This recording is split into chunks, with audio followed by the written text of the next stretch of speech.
zoning en modifiant à maintes reprises un PPU qui est littéralement sur votre territoire, puis quelque part, ils font passer des projets. Alors, on attendra votre mémoire ou votre commentaire pour la prochaine séance. Oui, monsieur. Bonsoir. Alors, Guy Bouchard, résident du Vieux-Québec, mais j'étais auparavant résident de Sillery et j'étais propriétaire d'une résidence reconnue d'intérêt patrimonial. L'objet de ma question, c'est une question d'éclaircissement concernant le rôle de la Commission d'urbanisme de la Ville de Québec maintenant versus ce que deviendra ce rôle avec l'adoption du plan de conservation. Est-ce que je comprends que dorénavant, lorsqu'un propriétaire voudra faire des modifications à sa propriété, l'organisme qui aura à prendre actuellement, l'organisme qui prend des décisions là-dessus, si sa propriété d'intérêt patrimonial où se trouve dans le Vieux-Québec, c'est la commission d'urbanisme. Et que dorénavant, la commission d'urbanisme de la Ville de Québec devra s'en remettre également au plan de conservation.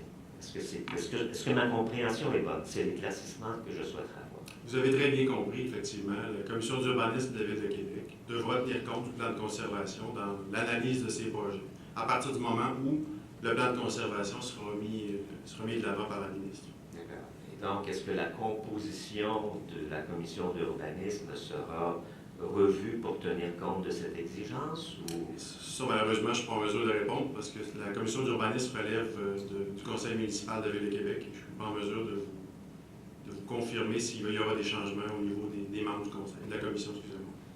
C'est très bien, c'est ce que je voulais avoir comme éclaircissement. Merci beaucoup. Merci, M. Bouchard. Alors, donc, le temps file d'ailleurs, il est près de 9 heures. On a déjà une autre question. Vous voulez peut-être aller au micro, vous présenter? Et ce sera peut-être la dernière, au moins qu'on ressente. En deuxième intervention. Vous pourriez répéter votre nom? Benoît Bossé, deuxième intervention. Merci. Est-ce que vous allez assurer un suivi au plan que vous proposez, aux principes, aux orientations? Est-ce qu'il va y avoir des bilans de fait entre ce que vous souhaitez, parce qu'on va rester dans le vague, là, ce que vous souhaitez et ce qui va se faire? Est-ce qu'il va y avoir des bilans là-dessus, puis qu'on va pouvoir revenir là-dessus? Deuxièmement, d'ici à ce que votre plan soit en vigueur, est-ce qu'il y a des mesures intérimaires qui sont en vigueur, qui ont été posées pour nous préserver, entre guillemets, d'horreurs ou de décisions qui pourraient nous affecter? Parce que, bon, je ne veux pas revenir sur l'histoire de l'hôtel de 8 étages, là, mais ça vous concernait directement, là. Il n'était pas question d'usage, il était question d'apparence architecturale puis de hauteur. C'est dans votre domaine. Oui. Puis vous n'avez rien dit, apparemment.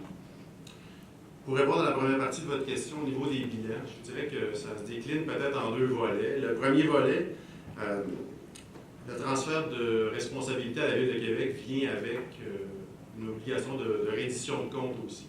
Donc, à tous les 5 ans, la loi prévoit qu'à partir du moment où il y a un transfert de responsabilité, il y a une reddition de compte qui est faite par le ministère au niveau de la Ville de Québec et qui est soumis aussi au Conseil du patrimoine culturel. Donc, pour s'assurer que dans les décisions qui ont été prises dans les dernières années, la Ville, qui a reçu le transfert de responsabilité, a pris ses décisions en fonction des orientations du plan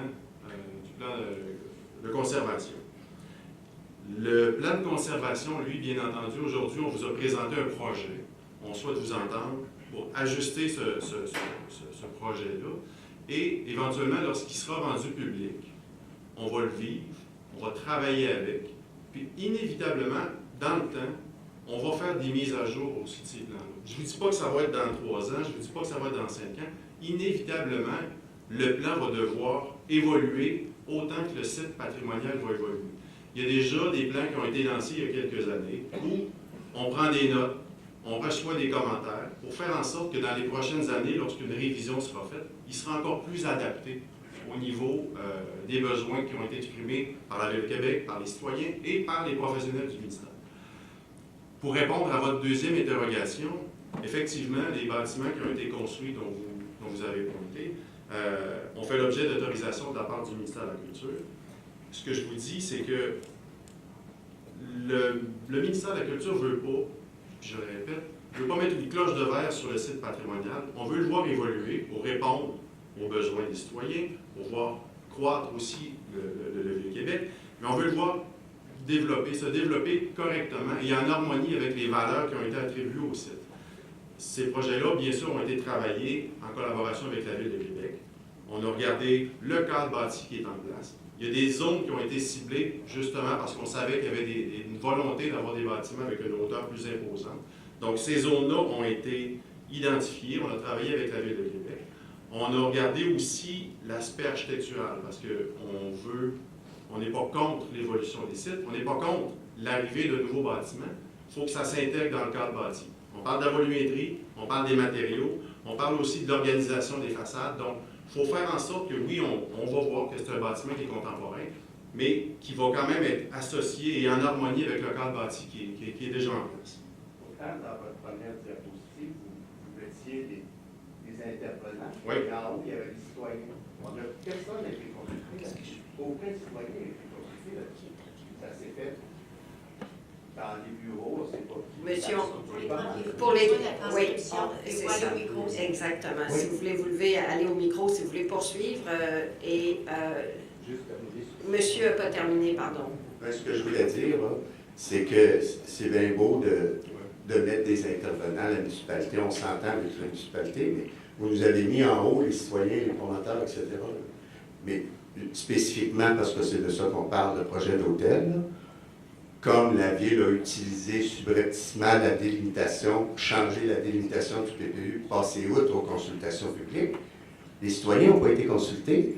On s'est réveillé le lendemain matin avec un hôtel qui se construisait à côté de chez nous. Puis, malheureusement, contrairement à ce que vous dites, je ne pense pas que 8 étages, ça s'intègre très bien à la limite du Vieux-Québec. Je regrette, là, mais non. J'ai une question assez importante à vous poser. Vous allez comprendre pourquoi. Parce que J'abonde un peu dans le sens du monsieur. Quand j'ai parlé tantôt du centre d'oncologie, il y a eu des consultations au préalable quand on l'a fait. Et moi, j'étais pour m'opposer. Mais j'ai dit c'était conditionnel qu'on la mette la plaque de le premier hôtel de ville. Puis après, on n'a rien foutu. Et le monsieur a raison seulement. Est-ce que vous avez une question précise Oui, sur oui, le plan de oui, conservation? j'ai Si juste vous avez une trois opinion, on éléments. vous inviterait à Vous allez venir le 17 avril vous prononcer, parce qu'on va terminer la séance dans quelques minutes. D'accord, nous donnons oui, quelques minutes. Regardez bien. À Montréal, c'est pour ça qu'on fait toujours différent qu'à Québec, OK? Quand on va à la maison de M. Papineau au marché Bon-Secours, il y a une plaque dessus. Ici, on sait que M. Papineau, il n'y avait pas de propriété à part son château Montemello, mais il avait habité la pension du Moulin ou Le Moine dans le Vieux-Québec. Est-ce que c'est une chose que je peux proposer, ça, qu'on ait mette une plaque historique dans mon mémoire?